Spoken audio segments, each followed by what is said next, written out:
videonya boleh dibuka yuk semuanya. Kak Muhammad Fadil udah, Kak Sofia udah, Kak Dodi udah, Kak Nabila, Kak Nabila cantik sekali sudah muncul. Kak Afif, halo Kak Afif, Kak Bella, Kak Melan, dan Kak Pramudia. Kak Nata, boleh dibuka videonya Kak, biar kita bisa lihat narasumber kita yang mana ini. Oke, Kak Natanya sudah hadir. Kak Nata Sutisna, narasumber kita malam hari ini ya. Langsung kita mulai aja. Bismillahirrahmanirrahim. Assalamualaikum warahmatullahi wabarakatuh. Apa kabar semuanya? Akhirnya kita bisa ketemu lagi ya di ngopi. Cuman kali ini ngopinya beda, nggak via WhatsApp group lagi atau via IG. Kali ini kita ketemu di Zoom meeting.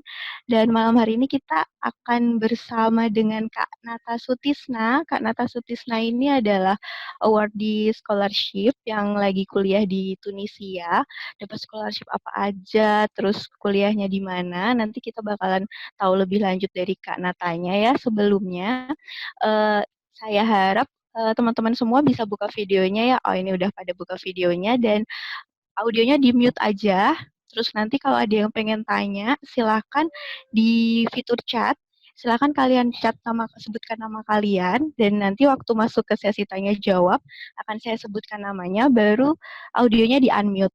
Oke, setuju ya. Tapi kalau misalnya ada yang nggak mau ngomong, malu-malu, lagi serak, lagi batuk, kurang minum mungkin tadi waktu buka, boleh di chat aja. Nanti akan saya bacakan pertanyaannya ke Kak Natanya. Oke? Langsung aja kita mulai Kak Nata.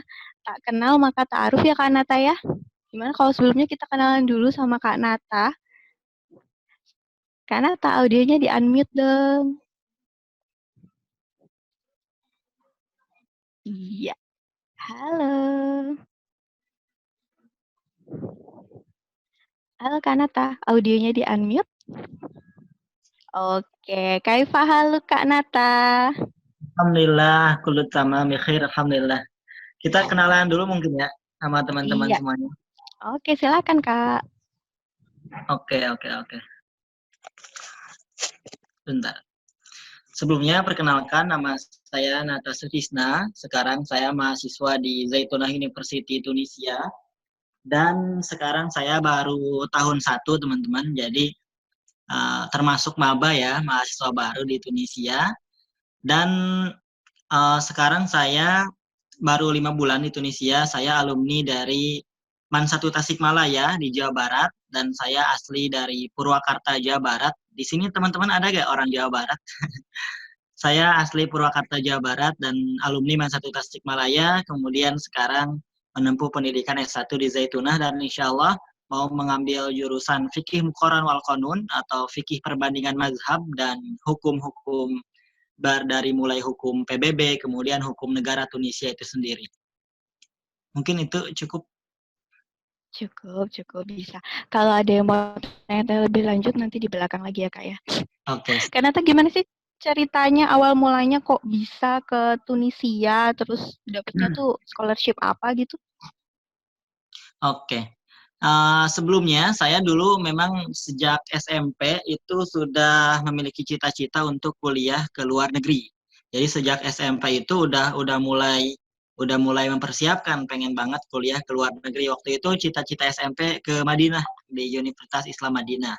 Kemudian masuk SMA saya berpindah tuh dari Madinah, saya pengen kuliah ke Al-Azhar di Mesir. Al-Azhar University di Mesir.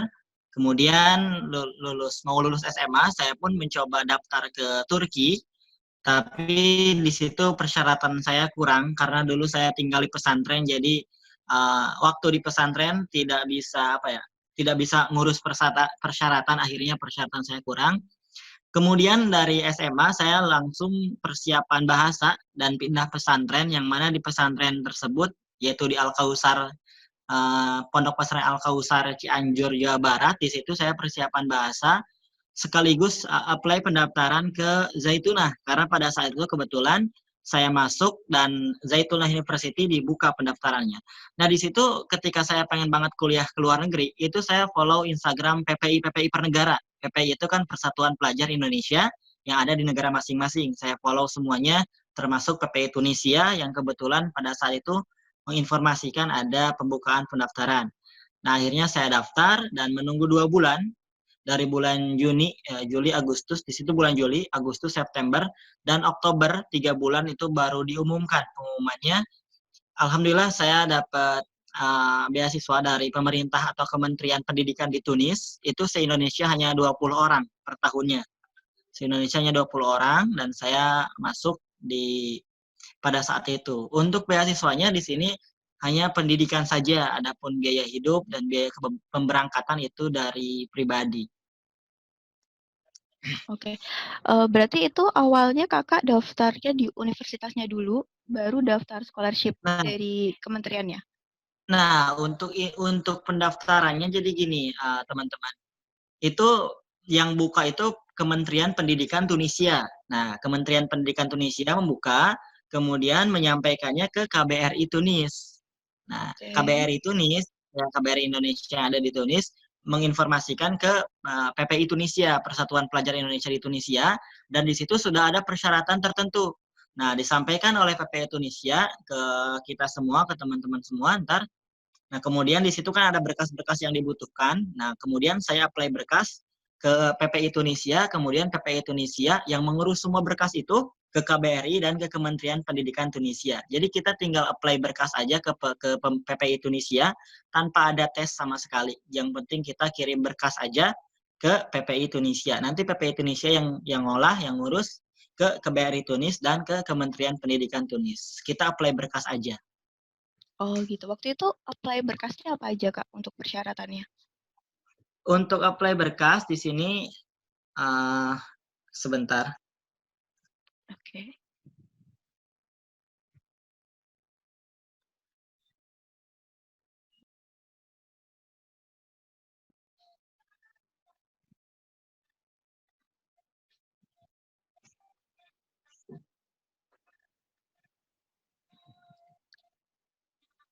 Pertama ada akte kelahiran, Iya. kemudian ijazah dan nilai ijazah dan nilai Hmm. akhir SMA. SMA. Kemudian sebentar. Kemudian surat keterangan kelakuan baik dari sekolah Oh, sebelumnya. oke, oke. Tadi akta kelahiran, kemudian ijazah dan Ijazah. transkrip nilai SMA, kemudian surat keterangan baik, Iya. kemudian salinan paspor. Jadi kita Oke, ketika mendaftar harus udah punya paspor, teman-teman. oke. Kemudian surat keterangan catatan kriminal atau SKCK dari kepolisian Oke. kabupaten atau provinsi, yang mana di situ nanti ada keterangan Hmm. untuk kuliah di luar negeri. Oke. Kemudian ada bentar.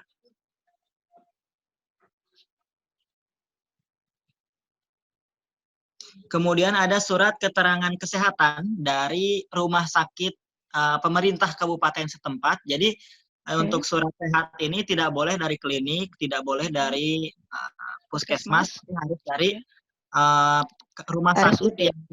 yang ini RSUD ya. Iya, oke, oke. Kemudian yang ketujuh itu ada TOEFL, Test of Toa. Arabic, Oh, TOEFL, yang Arab bukan ya. Oke, TOEFL, oke. bukan Oke. Inggris tapi Arab, Hmm. Arab. jadi bukan Inggris. Oke. Dan di sini teman-teman bisa ke UIN kan tahu UIN ke daerah Iya. masing-masing.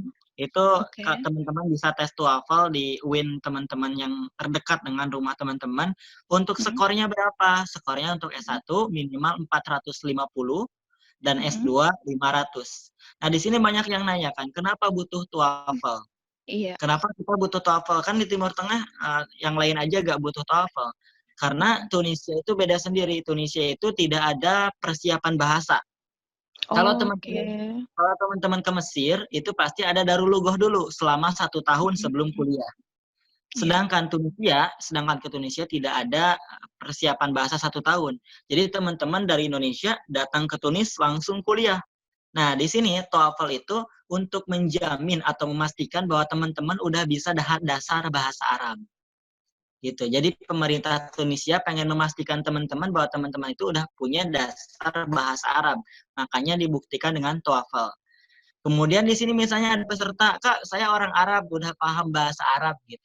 Nah, kalau orang Arab atau yang S1-nya pernah di Arab atau SMA-nya di Arab, itu tidak masalah tanpa TOEFL gitu. Tapi kalau yang di Indonesia belum pernah ke Arab atau belum ini, teman-teman bisa tes TOEFL di UIN dan skornya minimal 450 sehingga pemerintah Tunis atau Kementerian Pendidikan Tunis bisa menjamin bahwasanya teman-teman itu sudah mahir dasar-dasar bahasa Arab. Oke, berarti untuk yang syarat bahasa itu memang wajib mutlaknya TOEFL-nya itu ya Kak ya? Kalau kayak Betul TOEFL atau mutlak itu bahasa lain malah nggak dibutuhin ya? nggak dibutuhkan bahasa Inggris atau bahasa lain, nggak butuh. Yang penting bahasa Arab ya, TOEFL. Oke, oke. Terus Terus yang ke-9, pas foto ini teman-teman harus punya pas foto ya. Pas foto itu 4x6. 4x6 itu background-nya putih. Kalau ke Tunisia putih oh background-nya. putih. Oke. Iya, putih. Tapi Kemudian, berwarna ya Kak ya? Nggak hitam putih, enggak, yang berwarna. yang Berwarna. berwarna. Oke. Iya, background-nya putih. Kemudian, nah semua dokumen itu, kecuali foto ya, semua Nah, dokumen itu diterjemahkan ke bahasa Arab oleh penerjemah tersumpah, oleh oke. penerjemah yang telah ada, yang punya yang telah yang telah Lisensi ya. punya apa ya? Yang telah punya lisensi. Jadi yang sudah diakui oleh negara gitu. Nah, di sini Oke. teman-teman bisa bisa terjemahkan semua itu. Jadi bukan di Google Translate ya, teman-teman. Teman-teman semua berkas itu teman-teman serahkan ke penerjemah tersumpah. Dan ntar ketika dikirim ke PPI Tunisia melalui email Mm, PPI Tunisia, nah yang nanti akan mm. disampaikan itu sudah berbentuk bahasa Indonesianya, Bahasa. berkas bahasa Indonesia, kemudian sekaligus berkas bahasa Arab. Jadi dua Oke, sekaligus. dua. Oke. Oke. Nah, nanti teman-teman juga bakal dikasih matlab atau surat pernyataan dari PPI Tunisia bahwasanya teman-teman itu siap ketika lulus itu siap teman-teman untuk mengikuti aturan yang telah disampaikan oleh Kementerian Tunis. Jadi di situ surat pernyataan yang tanda tangan oleh teman-teman. Kemudian di situ pun Hmm. teman-teman bakal ngisi pengen jurusan apa sih kalau lulus gitu. Oke. Mungkin itu berkasnya. Oh, berarti kalau jurusan itu kita ada ngasih beberapa pilihan atau memang satu pilihan aja, Iya, Kak? iya, dari awal kita ngisi format jurusan, pengen jurusan apa. Oh Tapi gitu. tapi format jurusan ini sebetulnya tidak berpengaruh juga untuk kelulusan. Hmm, Yang berpengaruh untuk kelulusan itu tadi TOEFL dan oh, nilai ijazah sih sebetulnya. Dan kelengkapan berkas itu teman-teman jangan sampai tidak lengkap berkasnya. oke. Kalau nilai ijazah tadi berarti rapor SMA ya kalau Kak Nata Iya, ya? raport SMA. Itu ada minimalnya berapa nggak, Kak? Enggak. Oh, Enggak, nggak ada rapor minimalnya. SMA enggak. Iya, enggak ada minimal. Yang penting TOEFL-nya itu untuk S1 450. Nah, di sini misalnya ada yang SMA boleh ikutan, banyak kok di sini alumni SMA yang lanjut di sini. Kemudian alumni MA juga, kemudian baik swasta ataupun negeri boleh untuk lanjut. Oh gitu. Jadi nggak harus yang dari pesantren gitu ya, Kak ya? Ya, tidak harus yang pesantren, yang di SMA juga banyak di sini. Asalkan syaratnya si TOEFL itu ya, Kak Iya, ya? tadi TOEFL itu yang paling ini. Dia kalau TOEFL itu kan, Kak, misal nih aku dari jurusan SMA atau SMK nih, kan aku nggak punya basic bahasa Arab. Kira-kira aku harus persiapan itu tuh biasanya berapa lama sih, Kak, untuk mencapai TOEFL minimalnya itu? Hmm. Nah, ini yang perlu teman-teman garis bawahi. Bahwasanya kuliah ke luar negeri itu teman-teman harus punya persiapan tentunya ya. Jadi jangan buru-buru, teman-teman harus punya persiapan dulu. Misalnya teman-teman sekarang baru lulus SMA. Nah, untuk kuliah ke luar negeri itu, teman-teman jangan rusuh aja, santai aja, persiapkan dulu apa yang dibutuhkan. Karena saya pun mempersiapkan 6 bulan pada saat itu setelah lulus. Di sana saya mencari pondok pesantren. Di sana saya cari pondok pesantren yang khusus untuk mempelajari bahasa Arab, baik bahasa Arab dari nahwu, sorof, balagoh, kemudian TOEFL-nya juga dipelajari. Nah, di situ teman-teman atau saya dulu belajar 6 bulan dan alhamdulillah setelah 6 bulan daftar dan lulus karena soal-soal yang nanti di TOEFL itu telah saya pelajari di pesantren Al Kausar Cianjur. Nah, di sini teman-teman bisa cari pesantren atau cari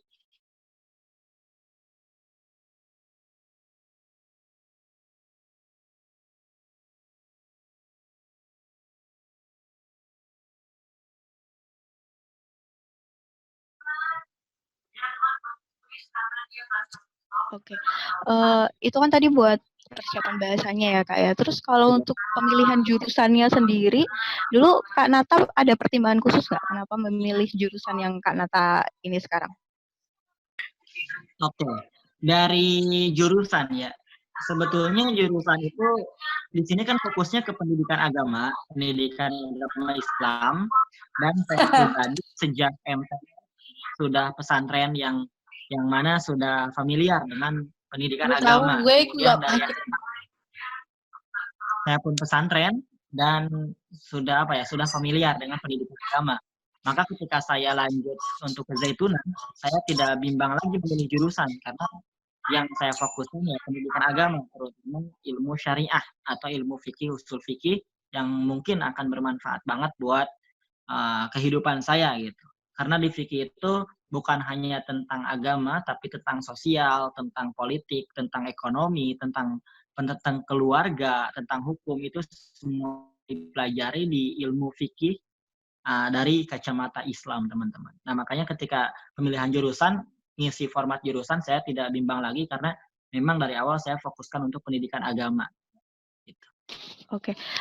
Terus itu waktu pas awal kan ngisi form itu hanya form pemilihan jurusan aja atau kita kayak ada motivation letter semacam itu, Kak? Tidak ada. Di situ hanya biodata aja. Hanya biodata, nama, alamat, tanggal lahir gitu.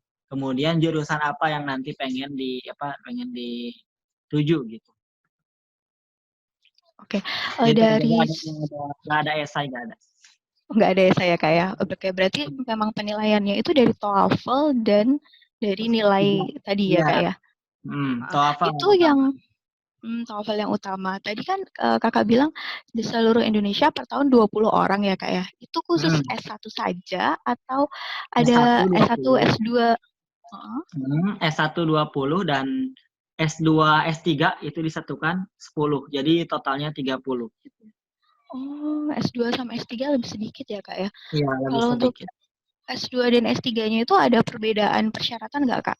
Sama yang S1-nya? Persyaratannya sama. Mungkin dari nilai, kan tadi kalau untuk S1 dari transkrip nilai SMA. Nah, untuk S2 dari transkrip nilai S1. Kemudian TOEFL-nya untuk S2 itu 500.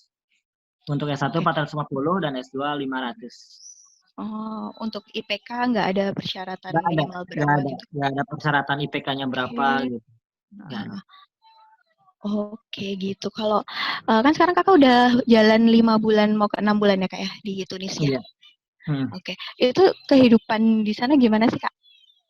Bedanya sama Kakak waktu di Indonesia gitu kan, kayaknya kalau 5 bulan masih ada shock culture-nya gitu nggak sih? Iya, untuk Ada pertama-tama kan perbedaan gitu. mungkin dari musim ya, dari musim di sini kita ada musim dingin, kemudian terkadang di sebagian tempat itu turun salju. Di sini ada yang namanya kota Ain Raham, tapi tahun ini tahun 2020 tidak turun. Nah, mungkin tahun depan insya Allah 2021, nah itu terkadang turun salju. Dan ini kalau di Indonesia kan kalau panas, dingin ya dingin gitu. Yeah. Misalnya kalau di sini kan musim dinginnya itu berarti dingin banget gitu. Kalau panas banget. Kemudian musim semi juga ada musim semi. Nah, sekarang lagi masa perpindahan dari musim semi ke musim panas. Dan musim panas itu siangnya kan lebih lama gitu. Sekarang puasa pun dari 3:30 sampai 7:30 kurang 10 menit di sini. 16 jam itu 16 jam lama banget. Terus itu pertama kali kan berarti kan Kakak puasa di luar negeri gitu. Gimana rasanya, Kak? Karena di rumah aja jadi gak kerasa capek sih sebetulnya. Karena kalau misalnya sambil kuliah kan ya mungkin capek gitu ya, atau laparnya kerasa, hausnya kerasa. Tapi karena di rumah aja, jadi nggak ada kegiatan, jadi biasa aja sih untuk sekarang nggak ada apa capek banget gitu, nggak ada, biasa aja gitu. Berarti sekarang lagi di rumah aja atau lagi terdampak pandemi COVID juga ya Kak ya, sama kayak di Iya, sini? di sini masih lockdown sudah hampir 2 bulan. Kita Oh, di rumah aja, oke. terus nggak ada kegiatan di kampus, nggak ada. Oh, berarti di kampusnya kemarin baru jalan 3 bulan ya Kak ya? Iya, dari Desember, terus Januari, Februari, 3 bulan di kampus. Oh gitu. Oke, Heeh. kalau gitu di sini aku mau ngingetin lagi ya buat teman-teman yang mau tanya, silahkan eh, sebutin namanya di chat. Nanti aku sebutin namanya, terus teman-teman biar unmute audionya. Oke, terus mulai sesi tanya jawab sama Kak Natanya. Biar langsung nih ada unek-unek apa dari teman-teman yang mau disampaikan ke Kak Nata. Bukan unek-unek sih ya, kayak pertanyaan pengen tahu apa sih Pertanyaan ya. tentang Tunisia gitu ya. Kayaknya Mungkin jarang nih mungkin denger Tunisia. teman-teman mungkin belum kenal dengan Tunisia barangkali. Iya. Karena jujur pertama saya ini sebelum saya daftar itu saya nggak tahu di mana Tunisia, ada Oh ya, universitas apa di Tunisia. Iya, di oke. mana Berarti Tunisia riset ada dulu. Mm-mm. Nah, saya riset dulu kan cari di Oke. YouTube. Nah, Mm-mm. di sini Tunisia termasuk apa ya, di YouTube termasuk kurang ya info-infonya di YouTube itu. Kan misalnya kalau Turki itu udah banyak, Al-Azhar udah banyak yang ngevlog gitu kan mahasiswanya di luar negeri. Nah, kalau Tunisia itu nggak ada, bahkan dikit gitu, ada pun dikit. Nah, mungkin di sini sedikit saya akan menyampaikan, boleh nggak Kak untuk ini untuk menyampaikan Boleh, tentang boleh, Tunisia Kak. itu sendiri, mengenalkan Oke, Tunisia biar boleh. kenal. Karena ketika teman-teman kuliah ke luar negeri itu orang tua pasti nanya di negara mana, negaranya bagaimana, apakah ada konflik gitu kan. Nah, di sini saya sampaikan bahwasanya Tunisia itu adalah suatu negeri Arab yang berada di Maghribi atau Afrika Utara, di tempat terbenamnya matahari. Di sini ada Tunisia, ada Aljazair, dan ada Maroko. Dan Tunisia, Aljazair, Maroko ini negara Arab yang dekat dengan Eropa. Untuk Tunisia dekat dengan Italia, dan untuk Maroko dekat dengan Spanyol. Nah, di sini Tunisia itu memiliki julukan tersendiri. Julukannya itu Tunis El Khadra. Tunis El Khadra itu Tunis yang hijau. Hijau di sini artinya negara yang memang tumbuh-tumbuhan yang sangat subur sebagaimana di Indonesia. Itu pegunungan, terus tumbuh-tumbuhan hijau, kemudian apa ya? Sedikit dari padang pasir gitu. Karena kan kalau negara Arab kita biasa Arab kumuh, padang pasir, panas. Nah, untuk Tunisia enggak. Tunisia itu negeri yang subur, hijau, jadi luar biasa sejuk. Kemudian ada juga yang menyebutkan bahwa Khadra di sini kaya akan ilmu dan ulama. Dan saya pun menyebutkan ini adalah negeri Ibnu Khaldun. Ibnu Khaldun itu kita semua kenal bahwasanya Ibnu Khaldun seorang cendekiawan muslim asal Zaitunah, Tunisia, yang selama hidupnya berkecimpung dalam ilmu pendidikan. Beliau ahli sosiologi, ahli politik, ahli ekonomi, bahkan ahli sejarah yang pemikirannya diterima oleh dunia. Beliau seorang sosok muslim dari Zaitunah University Tunisia. Nah, di sini fakta-fakta Tunisia. Tunisia itu bahasa resminya itu bahasa Arab dan bahasa keduanya bahasa Perancis. Kita sehari-hari ngomong dicampur antara bahasa Arab dan bahasa Perancis. Prancis. Oke. Iya, Berarti bahasa Kak Nata Perancis. bisa bahasa Prancis juga. Suaya ya nih ya. Dikit-dikit lah. Dikit-dikit. Kayak merci kan, itu merci. Kita kalau Hmm. bilang makasih merci gitu, atau Merci. Oke. bonjour kalau pagi-pagi tuh bonjour. Oke. Kemudian kemudian penduduknya di sana gimana? 98% muslim dan 2% itu non muslim. Kemudian di sini ada universitas tertua di dunia, yaitu Zaitunah University pada tahun 737 Masehi. Kemudian universitas kedua itu Universitas Al-Qurawiyin Maroko yang lahir pada tahun 800 Masehi, sekitar 800 Masehi, dan Al-Azhar University di Mesir itu ketiga yang didirikan pada tahun 900. Jadi di sini Zaitunah pertama, Tunisia, kemudian Qurawiyin Maroko, dan Al-Azhar. Dan tiga universitas Islam tertua ini yang menjadi kiblat utama lahirnya Paris University di Prancis, Oxford, Harvard, terus Universitas Cambridge di area Amerika dan Eropa, semuanya itu kiblatnya dari Tunisia, Zaitunah, Kurawin Maroko, di Maroko, dan Al-Azhar. Itu pusat pertamanya itu kiblatnya dari Zaitunah University Tunisia. Kemudian negara yang tidak ada konflik di dalamnya. Negara tidak ada konflik, baik perang saudara atau iya, tidak ada konflik. Di sini betul-betul hidup damai. Bahkan saya sendiri tidak bisa membedakan mana muslim, mana non-muslim. Karena semuanya hidup damai, iya, hidup damai dan rukun. Kemudian di sini itu tidak ada suku-suku tertentu yang perang saudara atau apalah, itu tidak. Dan di sini masyarakatnya humble, welcome dengan masyarakat Indonesia. Bahkan di masa pandemi COVID-19 ini, saya banyak sekali ditemui orang-orang yang nggak saya kenal, itu datang ke rumah, ngajak ketemuan, ngasih sembako. Itu banyak banget dan sering banget masyarakat Tunis.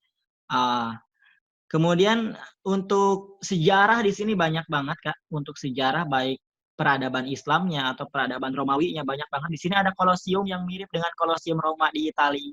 Kemudian ada Al-Qairoan yang dulu menjadi pusat peradaban Islam pertama kali di Afrika Utara, yang menjadi gerbang dakwah ke Eropa. Kemudian biaya hidup yang sama dengan Indonesia. Biaya hidup yang sama dengan Indonesia.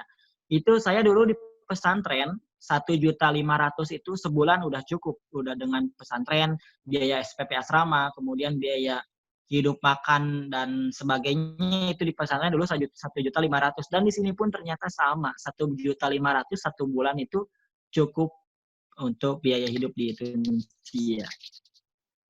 Berarti nggak jauh beda ya sama kita di Indonesia ya, Kak? Iya, ada beda sama Indonesia. Di sini ada makom sahabat Nabi, Abu Zamah Al-Balawi, yang menjadi tukang cukur Rasulullah pada masa lalu. Iya. Oke. Kak Nata, ini ada satu pertanyaan dari Kak Sofia. Kak Sofia Nahar, bisa dia unmute audionya? Iya. Mau, ya. Silakan Kak Sofia. Ini disampaikan apa dari chat? Disampaikan aja langsung biar bisa ngobrol sama Kak Natanya. Assalamualaikum. Waalaikumsalam.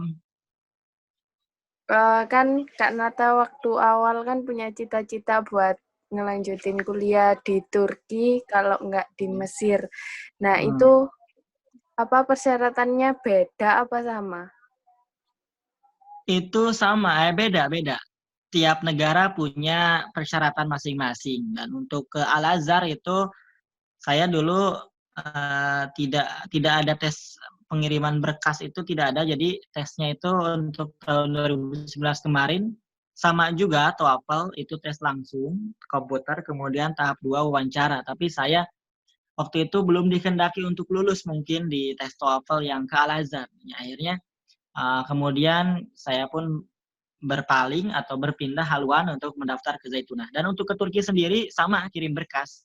Jadi ke Turki pun kirim berkas, tapi bedanya kalau ke Turki menggunakan bahasa Inggris. Bahasa Inggris pada saat itu. Dan persyaratan saya kurang, karena di situ saya di pesantren telat untuk menerjemahkan berkas ke bahasa Inggris. Dan tiap negara pasti punya perbedaan dalam segi persyaratan. Kalau misalnya cara nerjemahin ke orang yang tertuju, penerjemah yang dianggap sudah diyakini sama negaranya, itu sudah tercantum di webnya atau kita cari sendiri? Oke, nah untuk untuk ke Tunisia dulu saya punya kenalan, beliau itu suka menerjemahkan dan beliau juga penerjemah tersumpah.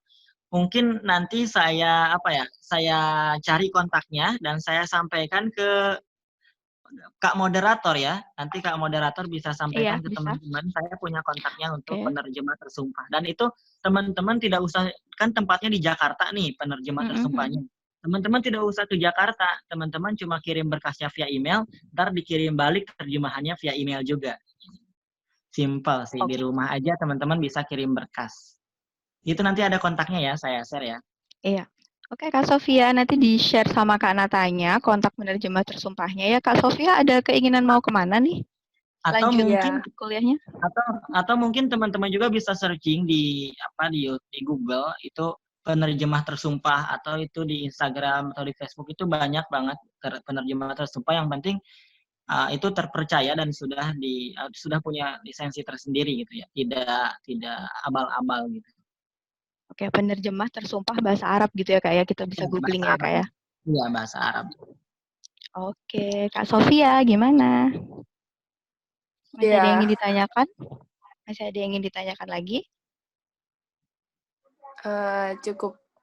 Cukup. Oke, nanti ditunggu ya ada kontak dari Kak Nata tentang kontaknya penerjemah tersumpah. Oke, lanjut ke pertanyaan yang berikutnya. Ada Kak Wawan. Kak Wawan bisa di unmute audionya. Selamat malam. Malam. Selamat malam Kak Wawan. Oh, selamat sore juga nih Kak Nata. Ya, oke. Di sini masih siang ya, masih jam 2. Selamat siang. Oh, jam malam 2. masih siang. Di Indonesia ini sudah jam 9. Sudah 9 malam ya. Iya, Kak. Ini saya mau tanya langsung aja ya Kak Nata. Boleh. Ya, oke. Nama saya Wan Kurniawan, saya dari Salatiga. Yang menjadi motivasi Kak Nata untuk kuliah ke luar negeri itu apa ya Kak? Motivasi terbesarnya itu apa? Terus khususnya itu ke Tunisia gitu Kak. Thank you. Oke, siap. Langsung saya jawab ya Kak. Iya, boleh langsung dijawab aja Kak. Oke. Motivasi terbesar saya kuliah ke luar negeri itu pertama saya ingin memperluas wawasan saya. Karena di sini saya melihat bahwasanya saya memiliki hobi atau suka berkecimpung di dunia pendidikan Islam, teman-teman. Saya dari MTS itu kan pesantren, itu di pendidikan Islam, MTS negeri. Kemudian ke pesantren juga di SMA, pendidikan Islam juga. Dan saya melihat selama saya belajar sejarah, itu pusat intelektual Muslim itu pasti di negeri Arab dan Timur Tengah. Nah, maka ketika sejarah-sejarah peradaban Islam dibangun di Timur Tengah, saya memiliki cita-cita besar untuk meraup ilmunya langsung dari sumbernya. Dan Timur Tengah ini menjadi sumber peradaban Islam, pendidikan Islam, ilmu-ilmu pengetahuan Islam yang lahir dari Timur Tengah yang dibawa oleh para ulama ke Indonesia. Dan saya tertarik atau memiliki cita-cita besar untuk meraup ilmunya langsung dari sumbernya. Di sini saya langsung kejar di mata airnya, dan terutama di Tunisia merupakan negara yang ada Zaituna University, Universitas Islam tertua pertama, ada Ibnu Khaldun, kemudian ada Tahir bin Asyur, ulama Maqasid Syariah, dan di sini banyak banget peradaban Islam, sehingga dengan saya kuliah di luar negeri ini, wawasan saya semakin luas, pendidikan saya semakin semakin besar gitu ilmu yang saya dapat karena dari sumbernya. Kemudian teman-teman pun saya bukan antar provinsi lagi, tapi antar negara, teman-teman. Kalau teman-teman kuliah di luar negeri, itu kita ketemu, Mininti, dari mana kamu? Dari Turki, kata min Turki ya. Kemudian dari min Maghrib, dari Maroko, bahkan dari Swedia, dari Inggris gitu. Itu banyak sekali teman-teman. Yang sehingga dengan banyaknya teman-teman dari internasional gitu, dari tiap negara itu, semakin teman-teman selain belajar di kelas, tapi teman-teman bisa belajar bahasa mereka. Kemudian teman-teman bisa mempelajari kultur mereka atau budaya mereka. Itu semakin besar wawasan kita, semakin luas wawasan kita ketika kita kuliah di luar negeri. Gitu. Tapi bukan berarti kuliah di luar negeri lebih baik daripada kuliah di Indonesia, tidak. Tapi motivasi saya kuliah di luar negeri, saya pribadi, itu memiliki kacamata tersendiri atau misi tersendiri untuk mengambil ilmu agama dari sumbernya, yaitu dari Timur Tengah yang kaya akan peradaban Islamnya di sini. Mungkin itu moto saya pribadi atau tujuan saya pribadi. Oke, Kak Nata, terima kasih atas jawabannya, Kak. Oke, makasih gimana banyak. Kak Wawan? Masih ada yang ingin ditanyakan? Oke, that's great. Terima kasih sudah memotivasi saya sendiri juga ini. Terima kasih. Terima kasih banyak. Jadi semakin termotivasi ya Kak Wawan ya buat kuliah di luar negeri. Kak. Oh iya, alhamdulillah. Sebelumnya Kak, ada yang belum saya sampaikan, ini satu lagi. Untuk pendidikan di sini kan tadi saya sampaikan ya, pendidikan di sini saya sampaikan gratis. Nah, adapun Di sini memang ada biaya yang harus kita keluarkan setiap tahunnya. Dan saya sampaikan bahwasanya Oke. kuliah di Tunisia itu hanya 3 tahun. Normalnya itu hanya Oh, 3 tahun. untuk Iya, S1 ya, Kak ya? untuk S1 hanya 3 tahun, S2 2 Oke. tahun. Dan Dua. untuk S1 itu memang Mm-mm. setiap tahunnya ada pembayaran. Itu kayak Oke. pembayaran administrasi buat apa gitu ya. Tarsim disebutnya. Satu Mm-mm. tahun itu Rp325.000. Oke, Satu tiga tahun. ratus Jadi dua teman-teman, puluh lima ribu rupiah. iya, bahkan uang 300.000 ini lebih kecil daripada biaya hidup kita selama 1 bulan di Indonesia kan. Oke, Ini oke, benar-benar ya. murah banget pendidikan di Tunisia. Oke, Kemudian berarti di itu sini tadi. ada makan mahasiswa juga, yang mana di sini ada restoran khusus mahasiswa, yang mana teman-teman mahasiswa kalau pulang kuliah ke restoran mahasiswa itu makan cuma Rp1.000. Rp1.000 1.000? itu Rp1.000 sudah dengan nasi, ayam, spaghetti, dan buah-buahan lainnya. Itu Murah Rp1.000. sekali. Masya Di sini Allah. aja kayaknya udah nggak ada lagi Rp1.000, Kak. 1.000 udah gak mungkin ya, jajan ke warung pun minimal 2.000 atau 5.000 lah ya. Oke, kita lanjut dulu ya, Kak ya, ke pertanyaan berikutnya. Tadi ada Kak Boleh, boleh. Nugroho Adi. Kak Nugroho Adi. Boleh. Halo, Kak Nugroho Adi. Bisa di Halo. audionya? Oke. Silakan Kak Nugroho Adi. Pertanyaannya.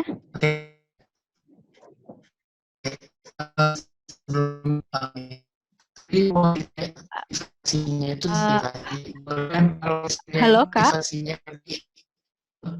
Kak, maaf suaranya memantul.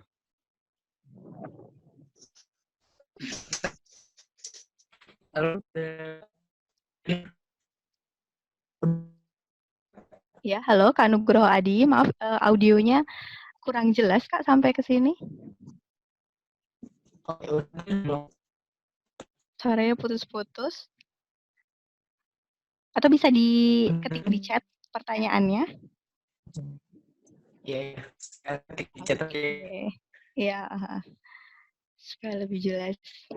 Oke, kita tunggu pertanyaan dari Kak Nugroho Adi. Kak Nata, berarti kan Kak Nata kan hanya biaya kuliahnya saja ya yang di-cover sama Iya. pemerintah dari Tunis.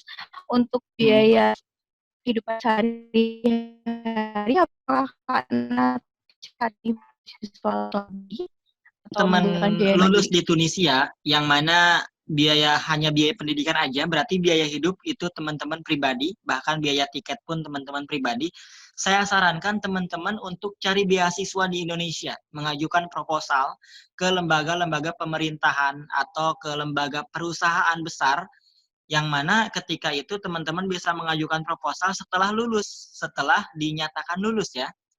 Ketika sebelum lulus teman-teman belum bisa kirim proposal. Nah, saya pribadi setelah lulus di Tunisia tuh, saya langsung buat proposal, yang mana di dalam proposal itu saya sampaikan biodata saya, pengalaman saya, prestasi saya, kemudian surat kelulusannya, kemudian sertifikat-sertifikat juara.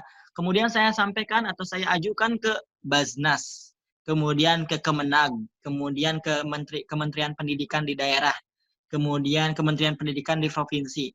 Nah, dari perusahaan-perusahaan pun saya kirim berkas, dan alhamdulillah biaya tiket saya terbantu. Bahkan biaya sampai sekarang, biaya hidup saya masih belum minta ke orang tua, karena biaya dari proposal yang saya sampaikan ke lembaga-lembaga tadi gitu. Walaupun tidak memberikan tunjangan per bulan, tapi lembaga-lembaga itu memberikan bekal yang sampai saat ini bekalnya pun masih ada bagi saya pribadi.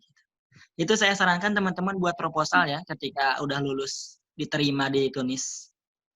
Oke, berarti persiapannya udah matang banget ya Kak kemarin sebelum berangkat ke Tunis itu ya? Proposal, iya langsung ketika lulus saya langsung buat proposal resmi, dan dibantu juga oleh pesantren, ada tanda tangan pimpinan pesantren juga di situ.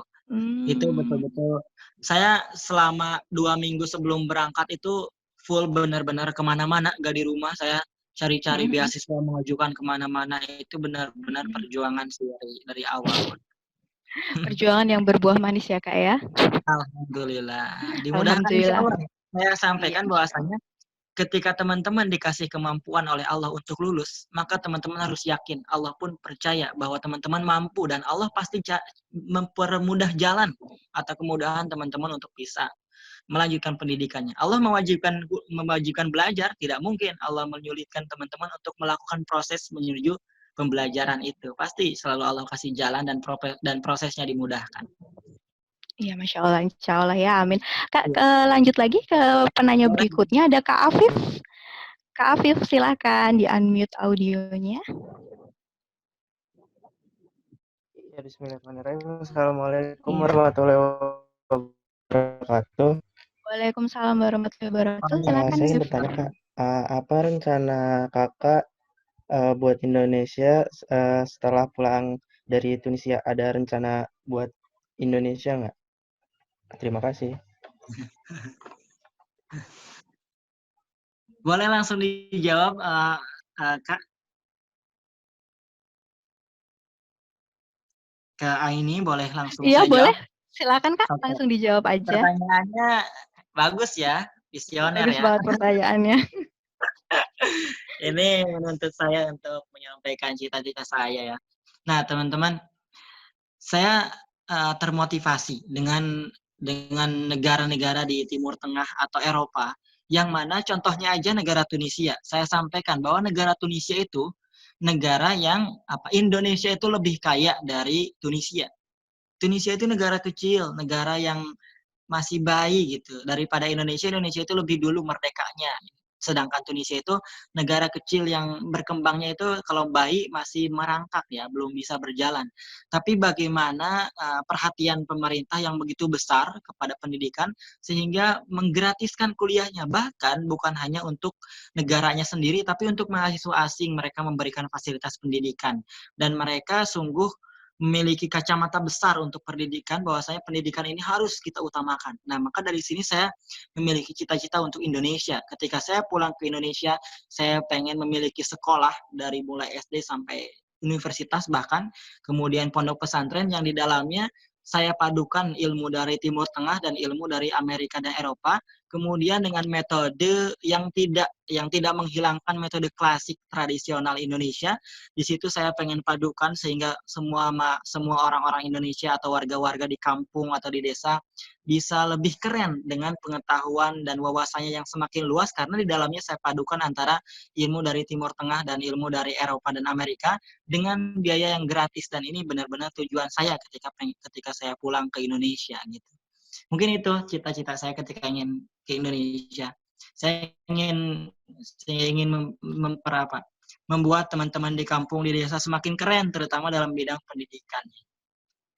Mulia banget ya cita-citanya nanti setelah pulang ke Indonesia ya, Kak ya. Amin, amin, amin. Ini cita-citanya baru dibuat atau sudah dari awal sebelum berangkat ke Indonesia? Awal, ya, sudah dari SMA dulu. Sudah dari SMA, wah, Masya Allah. Lanjut lagi ke penanya tadi, ada Nugroho Adi, Kak, yang suaranya tidak jelas tadi. Dia menuliskan di chat, yang mau saya tanyakan untuk bahasa, ini merupakan faktor terbesar dan tersulit menurut saya. Untuk pengembangan bahasanya, itu tipsnya bagaimana ya, Kak ya? Sebenarnya saya masih tertarik untuk beasiswa English course. Mungkin Kakak bisa kasih saran dan tips untuk saya dalam mengembangkan bahasa. Mungkin kalau dari Kakak mengembangkan bahasa Arab gitu ya, dan bahasa Prancis mungkin. Nah, rumusnya itu jadi tadi kan saya bilang bahwasanya rumus kuliah ke luar negeri itu cuma satu loh, bahasa. Kalau teman-teman pengen kuliah ke Timur Tengah, itu teman-teman bahasa Arabnya harus dilatih atau dipelajari dari sekarang. Kalau pengen ke Amerika, Eropa, Australia, teman-teman berkecimpung di bahasa Inggris, terus belajar bahasa Inggris. Nah, tipsnya bagaimana ketika kita bisa berbahasa Arab gitu. Saya sarankan pertama itu mumarosatul kalam. Apa itu mumarosatul kalam? Yaitu mempraktekkan apa yang udah dipelajari. Misalnya, teman-teman belajar kosakata, atau kalau di Arab itu mufradat, kalau di Inggris vocab ya, vocabulary. Nah, di sini teman-teman bisa langsung praktekkan. Misalnya kosakata bahasa Arab tentang menulis itu kan kataba. Kataba yaktubu itu artinya menulis. Nah, ketika udah tahu kosakata itu, langsung praktekkan. Misalnya misalnya pertama itu dasar-dasar, misalnya saya kataba dulu, saya nulis dulu gitu. Walaupun memang tidak sesuai kaidah, tapi minimal teman-teman sudah bisa mengucapkan atau mengekspresikannya gitu. Kemudian mencari mufradat lain, misalnya saya itu apa, ana gitu. Kemudian dia, wa, itu langsung dipraktekkan atau dimumarosah, diekspresikan dalam kehidupan sehari. Minimal mufradat atau kosakata yang kita udah tahu itu semakin memudahkan. Nah, yang kedua, teman-teman harus banyak menghafal kosakata bahasa Arab untuk bahasa Arab dan kosakata bahasa Inggris untuk bahasa Inggris. Kemudian sekarang itu kan udah canggih, udah banyak di YouTube kan video-video yang belajar bahasa Arab, belajar bahasa Inggris. Iya. Itu teman-teman bisa melihat di YouTube percakapan bahasa Arab atau percakapan bahasa Inggris untuk bahasa Inggris. Nah, untuk bahasa Arab itu sering-sering mendengar orang Arab ngomong. Orang Arab tuh ngomong, kita dengar. Nah, itu semakin melatih kita untuk familiar dengan bahasa Arab dan memudahkan kita untuk belajar bahasa Arab. Oke, berarti intinya Oh iya, untuk ini latihan-latihan terus ya, Kak ya? untuk latihan Iya, Kak. TOEFL ada di Google loh. Di situ tulis aja tes TOEFL gratis di Google, itu saya sering belajar dulu dari Google. Nanti saya ada yang sampaikan versi online-nya ya? Iya, nanti saya sampaikan ke KAI ini ya. Ntar KAI ini Ya, siap, masukin Kak. ke grup. Ya, untuk tes TOEFL gratis itu ada di Google. Oke, siap, Kak. Ini ada, dari Nugroho Adi tadi. Untuk Tunisia tidak ada English course ya, Kak? Tidak ada bahasa apa tadi? Oh, English course nggak English ada. course. Jadi bahasa Arab doang, bahasa Arab aja. Arab Untuk doang. bahasa Inggris nggak ada, bahasa Arab aja. Berat. Dan di sini kita belajar bahasa Inggris juga. Di Tunisia kita belajar bahasa Inggris, bahasa Perancis, bahkan bahasa Turki pun dipelajari di sini. Seru. Tapi untuk sehari-harinya itu memang menggunakannya bahasa Arab dan Perancis. Kalau untuk Bahasa pengantar Arab dan di untuk pengantar di pengantar perkuliahan. di kampusnya itu bahasa Arab. Oh, bahasa Arab full ya, Kak ya? Makanya tadi Iya, butuh betul. TOEFL ya. Iya, bahasa Arab. Oke, terima kasih Kak Nugroho. Ini dari Kak Nugroho, terima kasih Kak. Dari peserta yang lain, masih ada yang ingin ditanyakan? Saya menunggu, Kak Nata masih ada yang ingin disampaikan terkait dengan sosial budaya di Tunis, atau perkuliahannya, bagaimana sistem perkuliahan di sana? Siap. Di sini sistem belajarnya ada 3 ya, hampir sama kayak di Indonesia. Pertama, dosen menceramah gitu ya, menyampaikan ilmunya, kemudian kita cukup mendengarkan aja, dan kemudian kita menulis apa-apa yang penting. Kemudian yang kedua itu dosen mendikte dari nas-nas atau catatan-catatan dari berbagai kitab diambil dari satu kertas, kemudian didiktekan kepada kita atau bahkan kita dikasih rangkumannya gitu. Yang ketiga, mahasiswa membuat bahas atau presentasi yang harus dipresentasikan di kelas gitu ya. Nah, mungkin itu 3. Kemudian untuk ujian, di sini ada 3 ujian. Ada ujian muraqabah atau ujian harian, kemudian ujian ufukiyah, ujian kampus, dan ujian roisyah, ujian kenaikan tingkat. Dan di sini metodologi pembelajarannya itu manhajiyah tahlilin nas atau metodologi analisa teks. Di sini gak ada skripsi, teman-teman. Teman-teman mau lulus di Tunis tidak ada skripsi. Tapi jadi setiap tugas ujian akhirnya? Jadi setiap ujiannya itu udah bagaikan skripsi, setiap ujiannya itu. Gitu. Itu kan, Okay. iya setiap ujian itu satu pelajaran aja, saya 1 soal aja sampai 8 lembar untuk nulis-nulis gitu ya. Itu untuk menganalisa teks. Itu soalnya kadang gini, analisa teks berikut ini, kemudian apa yang dimaksud ini, kemudian masalah utamanya apa, dan berikan solusinya, itu kita analisa gitu. Udah sama kayak skripsi gitu ya, Kak ya? Ya, setiap ujiannya itu. Makanya tadi bahasa Arab dari awal sebelum kuliah itu dari awal kita harus benar-benar pelajari aja. Banyak kok teman-teman saya yang sekarang lagi persiapan bahasa Arab udah 2 tahun loh di pesantren, kemudian udah 3 tahun juga, ada yang baru setahun. Itu mereka mempersiapkan bahasa Arab dan insya Allah tahun 2020 ini mau pada daftar ke Tunisia. Wah, berarti memang bahasa Arabnya itu penting banget ya, Kak ya, sebagai basic kalau kita memang mau cari beasiswanya ke Timur Tengah gitu ya, Kak? Ya, kalau mau ke Timur Tengah bahasa Arabnya minimal kita udah punya dasar ya, udah familiar dengan bahasa Arab. Iya, Assalamualaikum tuh bahasa Arab ya, Kak ya? Assalamualaikum. Oke, Kemudian berarti nanti mahasiswanya di sini ada 130 orang. Di Tunisia itu dikit, mahasiswanya dikit, mahasiswa Indonesianya dikit. Nah, dengan sedikitnya mahasiswa Indonesia itu justru membuat apa ya? Ini kabar baik sih bagi saya, karena semakin sedikit mahasiswa Indonesia di suatu negara tersebut, itu bahasa kita semakin berkembang loh.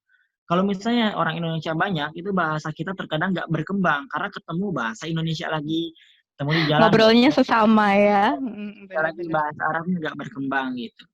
Kemudian di sini kita dekat banget dengan KBRI. Setiap bulan pasti kita ketemuan dengan KBRI.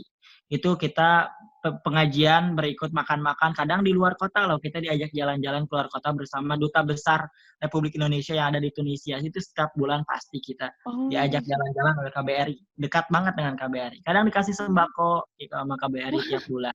Enak banget ya. Oke. Ada pertanyaan Kalau lagi? Iya, kita tunggu lagi. Masih ada yang ingin ditanyakan dari teman-teman semuanya? Kalau nggak ada, ini kita udah jam 9 malam lewat nih, Kak. Kalau di sini. Di sana masih jam 2 ya, Kak? Jam 3 sekarang, jam 3. Oh, udah Beda jam 6 3, jam. udah jam. Beda 6 jam. Di sini kita sudah, oh ada Muhammad Fadil Ali. Kak Muhammad Fadil Ali, mau di-unmute video audionya? Biar bisa bicara langsung. Iya. Iya, oke. Halo, Kak Muhammad. Silakan. Ya, Assalamualaikum warahmatullahi wabarakatuh. Waalaikumsalam warahmatullahi wabarakatuh. Ini pertanyaan Nama terakhir ya, saya- Kak Nata. Iya, siap. Boleh. Nama saya Muhammad Fadil Ali dari Cirebon. Pertanyaan saya, jika kita kuliah di Tunisia, apakah kita bisa kerja part-time atau tidak? Dan satu lagi, Kak, setelah lulus tes pemberkasan, apakah ada tes tulis? Sekian dari saya. Oke. Pertanyaannya bagus. Di sini saya sampaikan bahwasanya memang ya kita pribadi ketika kuliah itu pengen banget ya nggak minta uang lagi ke orang tua. Makanya kita kadang di sisi lain selain kuliah kita mengorbankan untuk bekerja ya mungkin. Nah di sini teman-teman jangan khawatir. Banyak mahasiswa Indonesia yang sambil berjualan di sini. Bahkan saya pribadi pun termasuk orang yang sambil berjualan di sini. Wah. Jadi kita berjualannya ke mahasiswa ini lagi, mahasiswa Asia lagi. Bahkan mahasiswa Indonesia ya jualan ke mahasiswa Indonesia lagi, kemudian orang Thailand ke orang Malaysia itu saling membantu aja teman-teman. Nah di sini teman-teman apalagi yang jago masak loh, cewek-cewek itu banyak banget, kemudian cowok-cowok juga itu kadang masak-masakan Indonesia, bikin bakwan, kemudian bikin cilok, itu dijual lagi ke mahasiswa Indonesia dan luar biasa penghasilannya itu benar-benar membantu banget teman-teman, bahkan lebih dari penghasilan di Indonesia. Itu teman-teman kan kita tahu bakwan kan tahu tuh gorengan. Iya, bakwan Itu gorengan itu. Iya di Indonesia kan itu paling Rp1.000 ya, Rp1.000. Ya. Nah di sini itu harganya 1 dinar. 1 dinar itu berapa? 1 dinar itu Rp5.000. Udah 4 kali lipat keuntungannya ya teman-teman. Jadi di sini teman-teman Iya benar-benar 5 kali lipat. jangan takut untuk nggak ada penghasilan gitu selain kuliah. Sambil nyantai itu teman-teman bisa sambil bikin penghasilan gitu ya, baik terutama yang jago masak-masak itu teman-teman bisa ekspresikan di sini dan jualan ke teman-teman di Indonesia lainnya. Insya Allah itu membantu banget teman-teman. Kemudian tadi pertanyaannya setelah tes berkas kemudian diumumkan apakah ada tes tulis lagi?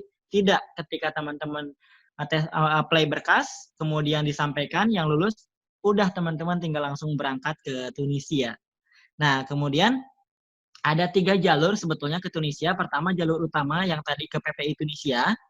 Ya. Kemudian kedua itu jalur PBNU, jalur Nahdlatul Ulama. Organisasi Nahdlatul Ulama punya MOU dengan Zaitunah yang kuotanya hanya 10 orang kalau Nahdlatul Ulama. Jadi teman-teman bisa ngambil 2 jalur. Ngambil jalur NU atau ngambil jalur PPI Tunisia yang utama. Dan yang ketiga ada pesantren yang dimana pesantren tersebut punya MOU tersendiri dengan Zaitunah yaitu pesantren Darul Qolam Tangerang. Nah itu Darul Qolam Tangerang itu udah punya MOU tersendiri. Tapi kalau jalur kita pribadi yang utama itu jalur PPI Tunisia. Nanti teman-teman bisa apply ke jalur PPI Tunisia gitu. Kemudian terakhir ya ini mungkin udah hampir mau ditutup ya Kak. Iya. Iya Kak. Nah di sini ada trik dan tips dari saya pribadi biar teman-teman semakin memudahkan teman-teman untuk belajar ke luar negeri. Untuk pertama ya, saya tekankan, saya ucapkan makasih banyak teman-teman yang udah ikutan webinar ini. Ini menjadi usaha teman-teman. Teman-teman harus diniatkan untuk karena Allah, dan ini merupakan perjuangan usaha teman-teman yang yakin bernilai baik di sisi Allah. Yang pertama itu punya tekad dan niat yang kuat untuk kuliah ke luar negeri, itu punya kekuatan tekad ya. Yang kedua itu selalu mohon ridho dari orang tua dan guru, teman-teman. Selalu mohon dari ridho orang tua, karena terkadang usaha kita mungkin berpengaruhnya 10%, tapi ridho orang tua dan guru itu lebih besar, terkadang itu. Dan saya pun sebetulnya sebelum ke Tunisia itu gak yakin untuk lulus, karena saya pribadi bukan orang yang berprestasi di sekolah. Saya tidak pernah juara 1, 2, 3 di sekolah dulu. Saya tidak pernah juara-juara paralel atau juara kelas atau juara olimpiade di sekolah, saya tidak pernah. Dan saya pun bukan orang yang berprestasi di sekolah, tapi saya mendaftar dan lulus. Itu merupakan aneh juga kok saya bisa lulus gitu. Tapi ini merupakan kenikmatan dari Allah, mungkin rezeki dari Allah, dan saya yakin itu berkat doa ridho dan orang tua guru juga ya teman-teman. Makanya teman-teman selalu mohon ridho dan ridho guru dan orang tua. Yang ketiga itu selalu berusaha untuk cari informasi. Nah, untuk ke Timur Tengah, teman-teman bisa follow Tim Tank ID itu di Instagram. Kemudian untuk ke Eropa kayak Scholarship for Us yang ini nih, itu banyak banget kan ngasih info. Kemudian di sana follow juga PPI pernegaranya. Kalau teman-teman pengen ke Jepang, follow PPI Jepang. Kemudian kalau pengen ke Tunisia, PPI Tunisia, dan PPI lainnya. Nah, kemudian teman-teman sering-sering ikut webinar kayak gini, biar teman-teman makin tahu gitu ya, makin membantu teman-teman. Kemudian persiapkan berkas jauh-jauh hari, bahkan 1 bulan, 2 bulan sebelum. Kemudian persiapan bahasa Arab, baik kursus di lembaga tertentu atau di pesantren. Kemudian jangan berhenti untuk berdoa dengan kebaikan. Misalnya teman-teman membuang sampah ke tempat sampah, selalu diniatkan, ya Allah, semoga satu sampah yang saya buang ini menjadi kemudahan bagi saya untuk menggapai cita-cita saya. Kemudian teman-teman ngasih sedekah misalnya Rp1.000, ya Allah, semoga Rp1.000 ini menjadi kemudahan bagi cita-cita saya. Kemudian teman-teman menulis atau melangkahkan kaki ke masjid, ya Allah, semoga setiap langkah saya memudahkan saya untuk menggapai cita-cita saya. Kemudian ada ungkapan bahasa Arab, yatiru tayru bijanahaihi wa yatirul mar'u bihimmatihi. Burung terbang dengan sayapnya dan manusia terbang dengan semangatnya. Semakin besar sayap burung, maka semakin jauh ia terbang, dan semakin besar semangat seseorang menggapai impiannya, maka semakin jauh ia terbang melanglang buana untuk meraih cita-citanya. Teman-teman harus tetap semangat, selamat berkarya, selamat berjuang, jangan putus asa. Indonesia butuh orang-orang yang keren, orang-orang yang berpendidikan, dan orang-orang yang selalu berjuang untuk pendidikan. Nah, mungkin teman-teman juga boleh langsung sharing dengan saya, boleh banget.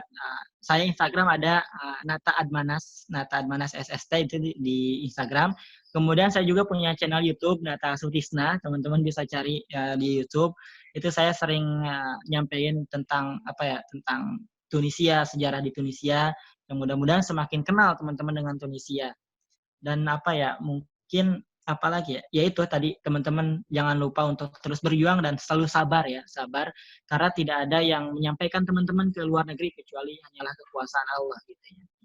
Selain ikhtiar dan doa ya, teman-teman juga harus tawakal. Mungkin itu. Ya, Masya Allah, kata-kata motivasi dari Kak Nata benar-benar menyentuh hati banget ya. Dan yang pasti bakalan membuat semakin semangat para scholarship hunter sekalian buat ikut jejak Kak Nata untuk pergi ke luar negeri, bersekolah, kuliah, bahkan mungkin kerja di luar negeri nanti, bisa jadi ya Kak ya. Oke, berarti tadi Kak Nata kan sudah menyampaikan Instagram dan YouTube-nya. Berarti untuk teman-teman semuanya yang masih ingin bertanya-tanya tentang Tunisia ataupun hal lainnya ke Kak Nata, bisa menghubungi Kak Nata di IG maupun di YouTube, komen YouTube. Gitu ya Kak Nata ya. Di Instagram ya, boleh DM ya. Boleh DM saya, dan insya Allah selama ada kesempatan kita sharing bareng. Oke, siap Kak Nata. Terima kasih Kak Nata. Itu tadi adalah closing statement dari Kak Nata. Sebelum kita tutup meeting Zoom kita pada malam hari ini, gimana kalau kita foto bareng dulu? Gimana Kak Nata? Boleh. Foto bareng dulu ya. Hayu. Dari tim Scholarship for Us. Tadi ada yang dari Cirebon ya. Di sini banyak orang-orang Cirebon di sini. Banyak banget orang Orang Cirebon Sunda. ya. Orang Sunda. Oh, saya dari Cirebon, Kak. Ya, orang Jawa lebih banyak juga orang Jawa di sini. Saya orang Jawa, saya orang Jawa. Buat orang-orang Jawa Cirebon yang Timur, di Jawa sana, Kak. Tengah paling banyak loh. Jawa Timur, Jawa Tengah banyak. Kemudian orang Cirebon juga selalu ada di mana-mana. Keren-keren. Di sana ada bakso nggak, Kak? Ada bakso nggak? Ada bakso segala. Gak ada Dari bahasa Mataram. mungkin nanti.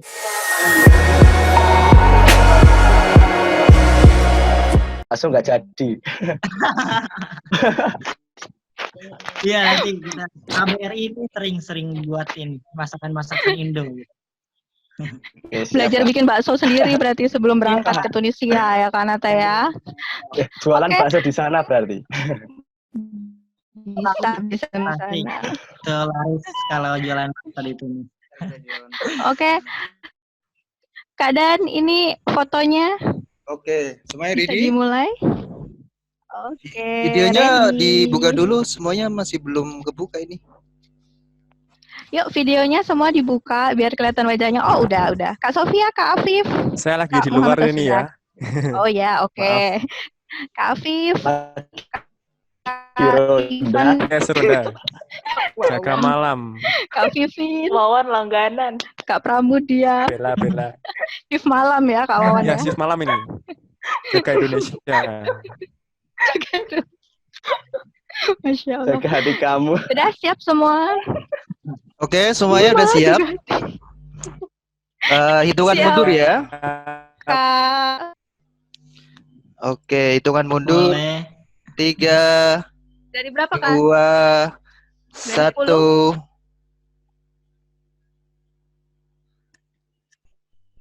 Oke, lagi ya. Ah, lagi?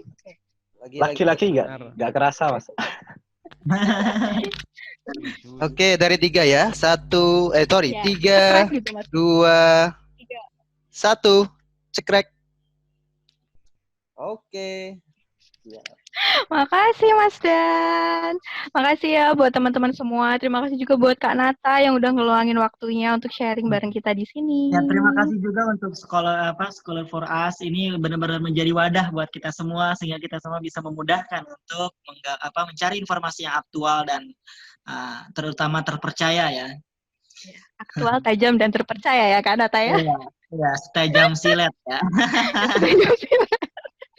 Oke, buat teman-teman semuanya yang tadi ada ke-skip atau kelewatan beberapa materi, tenang aja, nanti akan di-sharing notulensinya oleh Kak Dodi di grup Instagram, jadi tetap stay tune di Instagramnya Scholarship for Us, dan kita juga bakalan punya banyak informasi yang menarik terkait scholarship, dan kita juga mau ada tes TOEFL prediction online free, jadi tetap ikutin terus, tetap pantengin terus Instagram kita supaya bisa update materi-materi dan update informasi-informasi yang terbaru. Oke, buat semuanya jangan lupa stay safe, terus tetap ikutin kebijakan pemerintah untuk tetap di rumah, belajar, beribadah, bekerja, dan tetap berkarya dari rumah.